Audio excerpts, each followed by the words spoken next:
Hello बच्चों, नमस्कार। तो आप लोग कैसे? उम्मीद करता हूँ आप लोग अच्छे होंगे और आप लोग की पढ़ाई भी बहुत अच्छे ढंग से चल पा रही होंगी। पिछले कुछ दिनों से वीडियो जो है आप लोग का नहीं आ रहा था क्योंकि मैं जो है मेरा स्वास्थ्य ठीक नहीं है, ठीक है। इसलिए आज से जो है मैं आप लोग को वीडियो रेगुलर बेसिस पर देता रहूँगा, ठीक है। तो चलिए आज का क्लास स्टार्ट करते हैं। पिछले क्लास में हम लोग क्लास 9 का प्रश्नावली 1.1 का उदाहरण का क्वेश्चन देख चुके थे। आज से जो है हम उस प्रश्नावली का प्रश्न जो है स्टार्ट करेंगे। तो चलिए स्टार्ट करते हैं। प्रश्नावली 1.1 का पहला क्वेश्चन देखो, आप लोग स्क्रीन पर लगे हुए क्वेश्चन को देख सकते हैं। प्रश्नावली 1.1 का पहला क्वेश्चन है, बोला जा रहा है इसमें कि क्या शून्य एक परिमेय संख्या है? क्या इसे आप p बटा q के रूप में लिख सकते हैं जहां p और q पूर्णांक है और q is not equal to 0। तो हम आप लोग को इस टाइप का क्वेश्चन बता चुके हैं। हम परिमेय संख्या के बारे में आप लोग को बताए हैं कि वह संख्या जिसे p बटा q के रूप में हम लिख सकें जहां p और q कोई पूर्णांक और q बराबर 0 न हो, तो वह जो है क्या कहलाता है? तो परिमेय संख्या कहलाती है। तो वही जो है इसमें पूछा जा रहा है क्वेश्चन में कि क्या शून्य एक परिमेय संख्या है? तो यहाँ पे हम लोग उत्तर देंगे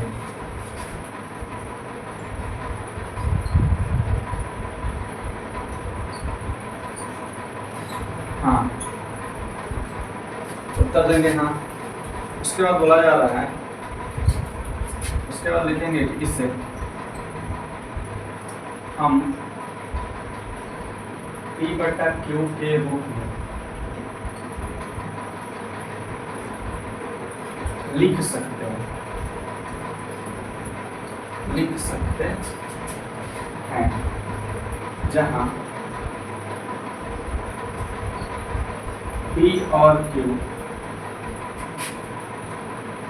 कोई पूर्णांक है तथा q बराबर 0 नहीं, ठीक है। इतना तो हम लोग को लाइन लिख लेना है, कहें कि यही बातें जो इसमें पूछा जा रहा था हम लोगों से कि क्या शून्य एक परिमेय संख्या है?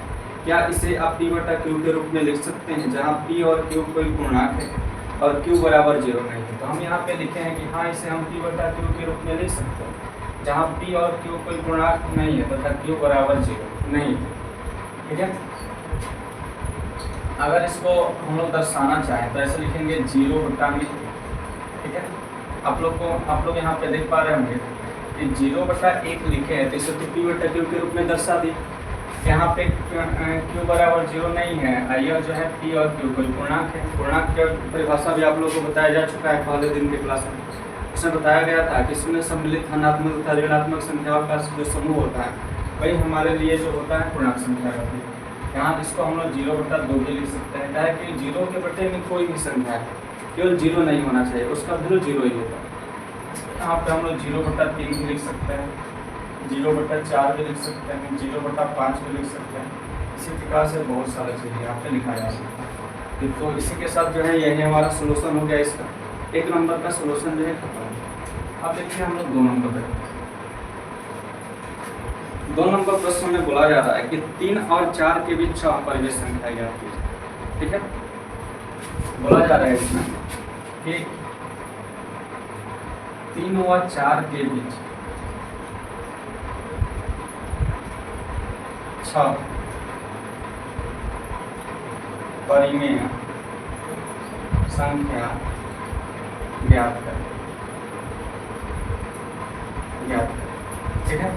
जब भी इस प्रकार का क्वेश्चन आता है तो हम लोग सबसे पहले तो ये देखते हैं कि किन 2 संख्याओं के बीच जो है परिमेय संख्या लिखनी है। तो हम लोग को यहाँ पे दिखाई पड़ रहा है कि 3 और 4 के बीच जो है परिमेय संख्या लिखनी है।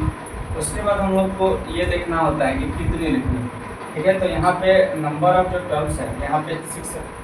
अब जो नंबर ऑफ टर्म्स आता है यानी कि टर्मों की संख्या कितनी लिखनी है हम लोग को 6 गो। उसमें हम लोग क्या करेंगे, जस्ट 1 का जो है बढ़ोतरी करेंगे, ठीक है। अब यहाँ पे हल करते हैं। इसमें क्या करेंगे, 1 की बढ़ोतरी करेंगे। 1 जब इंक्रीज करेंगे तो यहाँ पे 6 में जब 1 इंक्रीज होगा तो 7 आ जाएगा।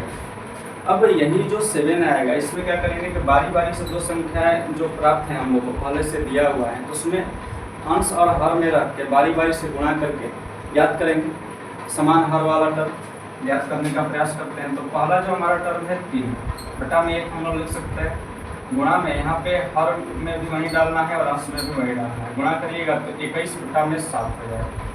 फिर जब हम आगे बढ़ेंगे ये तो पहला टर्म हो गया हमारा। फिर दूसरा अगर देखा जाए तो दूसरा दिया है 4, 3 और 4 के बीच जो है हम लोग को 6 परिमेय संख्या लिखनी थी, 4 बटा 1 गुणा में 7 बटा में 7 लिखेंगे, जब गुणा करेंगे तो 28 बटा में 7 हो जाएगा। अब हम लोग को एक निश्चित परिमेय संख्या दिखाई पड़ रही है, तो 21 बटा 7 है और एक जो है 28 बटा में 7 है, ठीक है। अब यहाँ पे हम लोग क्या करेंगे कि इन दोनों परिमेय संख्याओं के बीच जो है हम लोग परिमेय संख्या आसानी से लिख सकते हैं, अतः करके हम लोग लिखेंगे अतः 3 और 4 के बीच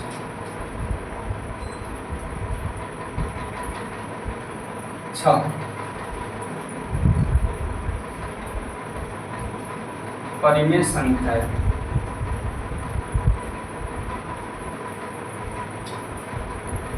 निम्नलिखित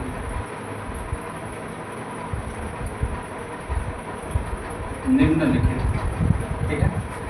हम लोग को जो है 3 और 4 के बीच परिमेय संख्या लिखनी है, लेकिन हम लोग को इसको सबसे पहले परिमेय संख्या के रूप में बदलना है।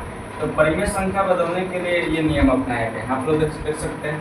अब यहाँ पे ये जो है परिमेय संख्या हो गया, दोनों परिमेय संख्या का हर जो है सेम है, अंश अलग अलग है, आसानी से इसके बीच की बची हुई जो संख्या है उसको लिखा जा सकता है। तो 21 और 28 को छोड़ देना है, उसके बाद 21 और 28 के बीच जो भी संख्याएं होती हैं उसको लिख देना। तो हो जाएगा 22 बटा में 7, दूसरा हो जाएगा 23 बटा में 7, तीसरा हो जाएगा 24 बटा में 7, चौथा हो जाएगा 25 बटा में 7, अगला हो जाएगा 26 बटा में 7, फिर अगला हो जाएगा 27 बटा में 7। कुल मिलाकर यह जो है हमारी 6 परिमेय संख्या है, 3 हम 4। उम्मीद करता हूँ आप लोग हमारी बातें समझ पाए होंगे, आप लोग इसका स्क्रीनशॉट ले सकते हैं। अब हम लोग इस प्रश्नावली का अगला प्रश्न यानी कि 3 नंबर प्रश्न देख लेते हैं। बोला जा रहा है कि 3/5 और 4/5 के बीच 5 परिमेय संख्या ज्ञात की। सबसे पहले हम लोग क्वेश्चन को लिख रहे हैं। 3 नंबर प्रश्न में बोला जा रहा है कि 3/5 एवं 4/5 के बीच 5 परिमेय संख्याएं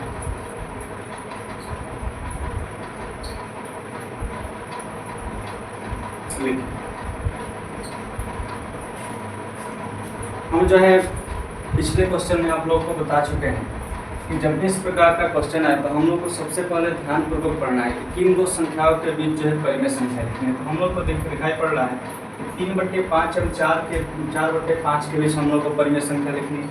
उसके बाद यहाँ पे हम लोग को ये देखना है कि कितनी जो है परिमेय संख्या लिखनी है। तो हम लोग को नंबर ऑफ टर्म्स जो है 5 लिखा है, तो इसमें जस्ट एक जो है इंक्रीज करना है, एक इंक्रीज करेंगे तो ये हो जाएगा 6। उसके बाद जो है हम लोग क्या करेंगे कि समान हर वाला परिमेय संख्या बनाएंगे, यानी कि जब तक समान हर वाला परिमेय संख्या नहीं बनाएंगे तब तक कोई कार्य संपादित नहीं हो पाएगा। इसलिए पहला जो है परिमेय संख्या उठाते हैं वो है हमारा 3/5। 3/5 में हम लोग क्या करेंगे कि अंश और हर में 6 और 6 रख के गुणा कर लेंगे। गुणा करेंगे तो हमारे पास आएगा 6×3 18 और 6×5 30, ठीक है। अगला जो टर्म है वो है हमारा 4/5, तो यहाँ पे 4/5 लिखेंगे। इसमें भी बिल्कुल वही तरीका अपनाएंगे, अंश और हर में 6 रख कर गुणा कर लेंगे ताकि हमारा हर जो है एक समान है। अब यहाँ पे गुणा करिएगा तो 4 6 24 हो जाएगा, 6×5 30 हो जाएगा। आप लोग को दिख रहा होगा कि दोनों का हर जो है सेम आ गया। अब आसानी से इसके बीच जो भी है, अब हम यहाँ पे देखिएगा तो 18 है, यहाँ पे 24 है, इसके बीच आसानी से 5 को परिमेय संख्या लिखी जा सकती है। हम लोग को किसी भी प्रकार से करके हर को सेम करना होता है, हर सेम कर लेंगे आसानी से। हम लोग अंश माने कि दो संख्याओं अंश में उपस्थित दो संख्याओं के बीच जो है आसानी से टर्मों को लिखा जा सकता है। अब हम लोग अतः करके लिखेंगे, अतः 3/5 एवं 4/5 के बीच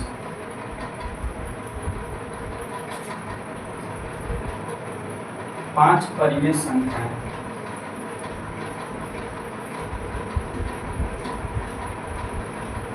5 परिमेय संख्या निम्नलिखित। तो 18 और 24 के बीच 5 परिमेय संख्या आसानी से लिख सकते हैं। तो अगला हो जाएगा, माने कि 18 और 24 को छोड़ देना, उसके बाद जो बची हुई संख्या है उसी को हम लोग को लिखना है। तो ये हो जाएगा 19/30। फिर अगला हो जाएगा 20/30। फिर अगला हो जाएगा 21/30। फिर अगला हो जाएगा 22/30। ठीक है। फिर अगर आगे के बारे में बात करें तो और एक लिखना है तो वो हो जाएगा 23/30। ठीक है। तो यही जो है हमारा हो जाएगा 3/5 एवं 4/5 के बीच 5 परिमेय संख्या। उम्मीद करता हूँ आप लोग हमारी बातें समझ पाए होंगे। आप लोग इसका स्क्रीनशॉट कर सकते हैं।